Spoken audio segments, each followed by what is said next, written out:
17 বছর ধরে আমরা সেই কারাগার ভেঙে, বিশেষ করে স্কুল কলেজের মাসুম বাচ্চারা নিজেদের জীবন দিয়ে রক্ত ঝরিয়ে আমাদের কাছকে মুক্ত করেছে, গোটা জাতিকে মুক্ত করেছে।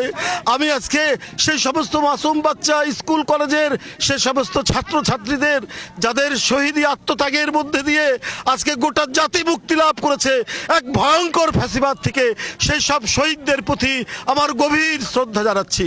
আমি শ্রদ্ধা জানাচ্ছি যারা পঙ্গুত্ব বরণ করেছে, যাদের চোখ চলে গেছে, যাদের পা চলে গেছে, আমি তাদের প্রতিও শ্রদ্ধা জ্ঞাপন করছি। আর পাশাপাশি আমি এটুকু বলতে চাই, সারা বাংলাদেশের আজকে গণতন্ত্রের যে বিজয় হয়েছে, এইটা আমাদেরকে, এই উল্লাসকে আমাদেরকে সংহত করতে হবে।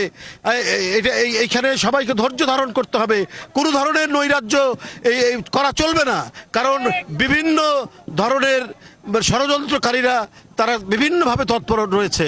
সুতরাং আইন শৃঙ্খলার পরিস্থিতি আমাদেরকে প্রতিষ্ঠিত করতে হবে এবং এখানে যাতে আমরা আইনের শাসন এবং প্রকৃত গণতন্ত্র ফিরিয়ে নিয়ে আসার অঙ্গীকার নিয়ে যে গণতন্ত্রের বিজয় হয়েছে সেটাকে আমাদেরকে বাস্তবায়ন করতে হবে। তাই আমি সবাইকে বলবো, তারা শান্তিপূর্ণভাবে তাদের যে আনন্দ উল্লাস সেইটা তারা মনের মধ্যে ধারণ করবে, কিন্তু কোনো জায়গায় যেন বিশৃঙ্খলা না হয়, কোনো জায়গায় যেন কোনো ধরনের সাধারণ মানুষ কষ্ট না পায়, সেইটা সবাইকে আজকে দেখতে হবে।